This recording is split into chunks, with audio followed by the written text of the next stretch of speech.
காஞ்சிபுரத்தில் பாதி விலைக்கு மின்சார இருசக்கர வாகனம் தருவதாக கூறி சதுரங்க வேட்டை திரைப்பட பாணியில் 1 கோடி ரூபாய்க்கு மேல் மோசடி செய்த நபரை காவல்துறையினர் தேடி வருகின்றனர். காஞ்சிபுரம் மாநகராட்சிக்கு உட்பட்ட சின்ன காஞ்சிபுரத்தில் ஸ்ரீ பாலாஜி என்டர்பிரைசஸ் என்ற பெயரில் இருசக்கர வாகன ஷோரூம் இயங்கி வந்துள்ளது. இங்கு புதிதாக மின்சார இருசக்கர வாகனம் வாங்க வரும் வாடிக்கையாளர்களிடம் 70,000 ரூபாய் மதிப்புள்ள வாகனத்தை 40,000 ரூபாய்க்கு தருவதாக ஆசை வார்த்தை காட்டியதாக தெரிகிறது.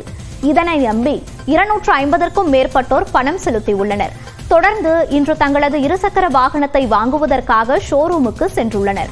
அப்போது கடை வாடகை கூட செலுத்தாமல் வாகன ஷோரூம் உரிமையாளர் தலைமறைவானது தெரியவந்தது. இதனால் அதிர்ச்சி அடைந்த வாடிக்கையாளர்கள் இந்த மோசடி சம்பவம் குறித்து காவல் நிலையத்தில் புகார் அளித்தனர்.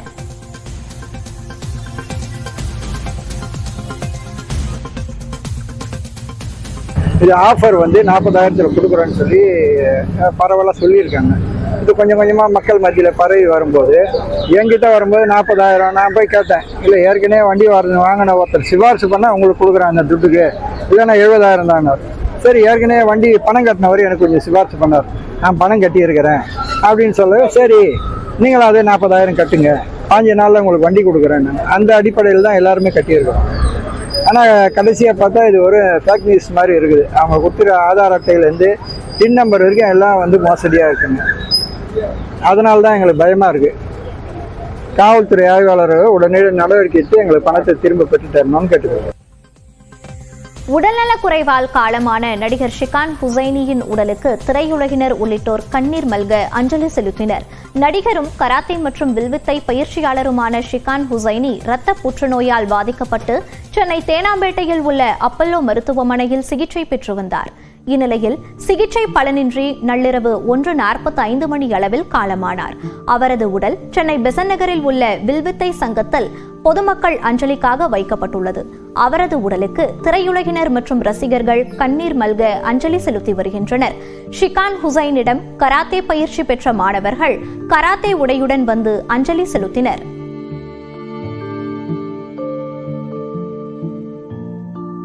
வருஷமாக அவர்கிட்ட ஸ்டூடெண்டா ப்ராக்டிஸ் பண்ணிட்டு இருக்கோம்.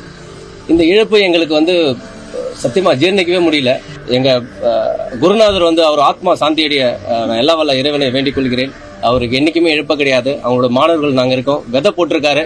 இது விதை மரமா அவருக்கு பேர் வாங்கி தருவோன்றத மறுக்க முடியாத உண்மை என்றது.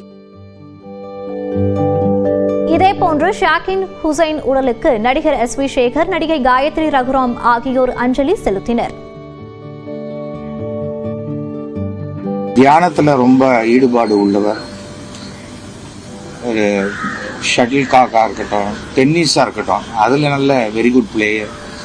எல்லாத்தையும் தாண்டி ஒரு நல்ல ஸ்மைலோட எல்லாருக்கும் ஒரு நல்ல நண்பராக இருந்தார். அவருடைய ஆசையே உலகத்தில் இருக்கிற அனைத்து நாடுகளையும் போய் பார்க்கணும் அப்படிங்கிறது தான் அவருடைய ஒரு விஷயம். அந்த இறப்பை எதிர்கொண்டதில் எனக்கு தெரிந்து என்னுடைய நினைவில் ஷியான் ஹுசைனி தான் ஃபர்ஸ்ட் பர்சன் அந்த இறப்பையும் சந்தோஷமாக எதிர்கொண்டார். அது ரொம்ப ஆச்சரியமான ஒரு விஷயம். இதேபோன்று ஹுசைனியிடம் வில்வித்தை பயிற்சி பெற்ற வீரர்கள், வீராங்கனைகள் கண்ணீர் மல்க அஞ்சலி செலுத்தினர். ஸோ இந்த அளவுக்கு தமிழ்நாடு வில்வித்தை சங்கம் வளர்ந்து இவ்வளவு தூரம் இவ்வளவு வில்வித்தை வீரர்களை நம்ம கொண்டு மெடல் எல்லாம் கொண்டு வந்திருக்கிறோம் அப்படின்ற அளவுக்கு நாங்கள் வந்திருக்கிறோம் அப்படின்னா அவர்னால மட்டும்தான். இந்த இழப்பை எப்படி ஈடுகட்ட போறோம்னு எங்களுக்கு தெரியல. இது வரைக்கும் எங்களை பத்தி மட்டும்தான் நினைச்சிட்டு இருக்கோம். அவர் எப்பவுமே எங்க கூட தான் இருப்பாரு. நாங்க ஒலிம்பிக்ல கோல்டு மெடல் வாங்கும் போது அவர் எங்க பின்னாடி நிற்பாரு. நாங்க எங்க இந்தியாவுக்காக நாங்க நிச்சயமா ஒலிம்பிக்ல கோல்டு மெடல் வாங்குவோம். அதே மாதிரி எப்பவுமே மண்ண விதைச்சா அது ஒண்ணு மரமா வரும், இல்லைன்னா உரமா போகும். ஆனா எங்களோட குருநாதர் டாக்டர் ஷியான் ஹுசைனிக்கு அவர் மண்ணில் விதைச்சாருன்னா அது மரமா மட்டும்தான் வரும், உரமா போகவே போகாது. நாங்க ஆர்ச்சர்ஸ் எல்லாருமே மரமா வருவோம்.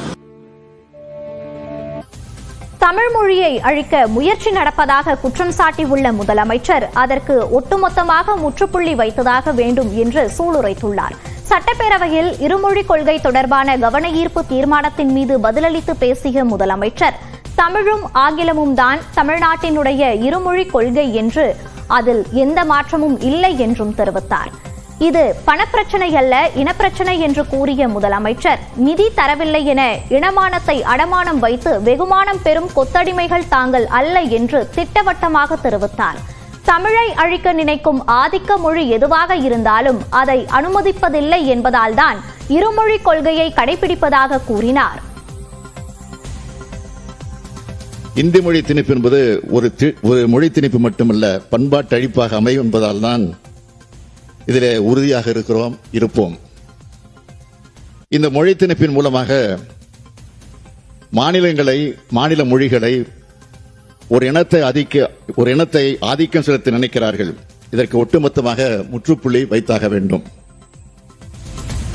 மாநிலங்களை தங்களது கொத்தடிமை பகுதிகளாக நினைப்பதால் தான் இது போன்ற மொழி திணிப்புகளையும் அநீதிகளையும் மத்திய பாஜக அரசு செய்வதாக சாடிய முதலமைச்சர் நாட்டின் கூட்டாட்சி தன்மையை காக்கவும் மாநிலங்கள் சுயாட்சியை வென்றெடுக்கவும் மிக சரியான முன்னெடுப்புகளை செய்ய வேண்டிய கட்டாயத்தில் நாம் இருப்பதாகவும் தெரிவித்தார். மாநில சுயாட்சியை உறுதி செய்து மாநில உரிமைகளை நிலைநாட்டினால்தான் தமிழ் மொழியும் காக்க முடியும், தமிழினத்தை உயர்த்த முடியும் என்பதை உறுதிபட தெரிவித்து அதற்கான அறிவிப்பை விரைவில் வெளியிடுவேன். சென்னையில் அடுத்தடுத்து 7 இடங்களில் செயின் பறிப்பில் ஈடுபட்டுவிட்டு விமானம் மூலம் தப்பி செல்ல முயன்ற வடமாநிலத்தவர்கள் 2 கைது செய்யப்பட்டனர். சென்னை அடையார் இந்திரா நகரில் சாலையில் நடந்து சென்ற லட்சுமி என்ற பெண்மணியிடம் 5 சவரன் நகையை இருசக்கர வாகனத்தில் வந்த அடையாளம் தெரியாத நபர்கள் 2 பறித்துக் கொண்டு தப்பினர். இதேபோல் வேளச்சேரியில் 3 இடங்கள், சாஸ்திரி நகர், சைதாப்பேட்டை என 7 இடங்களில் 16 சவரன் தங்க நகைகள் வழிப்பறி செய்யப்பட்டன. இதுகுறித்து பாதிக்கப்பட்டவர்கள் அளித்த புகாரின் பேரில் காவல்துறையினர் விசாரித்து வந்தனர். இந்த அனைத்து வழிப்பறி சம்பவங்களிலும் ஒரே கும்பல்தான் ஈடுபட்டிருக்கலாம் என்ற கோணத்தில் விசாரணை நடத்தி வந்தனர். இந்நிலையில் செயின் பறிப்பில் ஈடுபட்ட 2 விமான நிலையத்தில் காவல்துறையினர் கைது செய்தனர். அவர்கள் வடமாநிலத்தை சேர்ந்தவர்கள் என்பதும் விமானம் மூலம் தப்பி செல்ல முயன்றதும் தெரியவந்துள்ளது.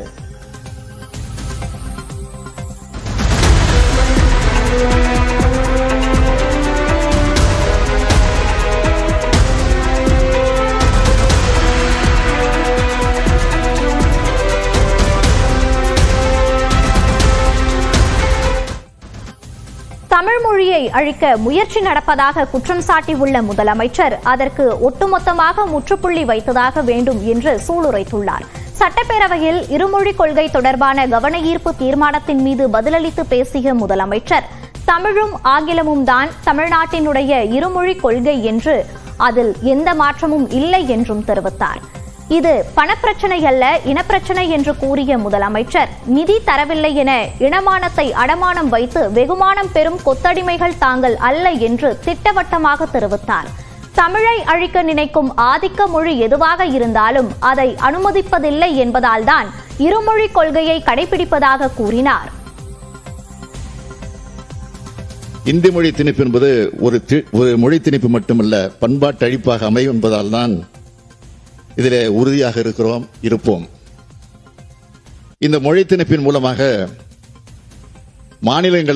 மாநில மொழிகளை ஒரு இனத்தை ஆதிக்கம் செலுத்த நினைக்கிறார்கள். இதற்கு ஒட்டுமொத்தமாக முற்றுப்புள்ளி வைத்தாக வேண்டும். மாநிலங்களை தங்களது கொத்தடிமை பகுதிகளாக நினைப்பதால் தான் இது போன்ற மொழி திணிப்புகளையும் அநீதிகளையும் மத்திய பாஜக அரசு செய்வதாக சாடிய முதலமைச்சர் நாட்டின் கூட்டாட்சி தன்மையை காக்கவும் மாநிலங்கள் சுயாட்சியை வென்றெடுக்கவும் மிக சரியான முன்னெடுப்புகளை செய்ய வேண்டிய கட்டாயத்தில் நாம் இருப்பதாகவும் தெரிவித்தார். மாநில சுயாட்சியை உறுதி செய்து மாநில உரிமைகளை நிலைநாட்டினால்தான் தமிழ் மொழியும் காக்க முடியும், தமிழினத்தை உயர்த்த முடியும் என்பதை உறுதிபட தெரிவித்து அதற்கான அறிவிப்பை விரைவில் வெளியிடுவேன்.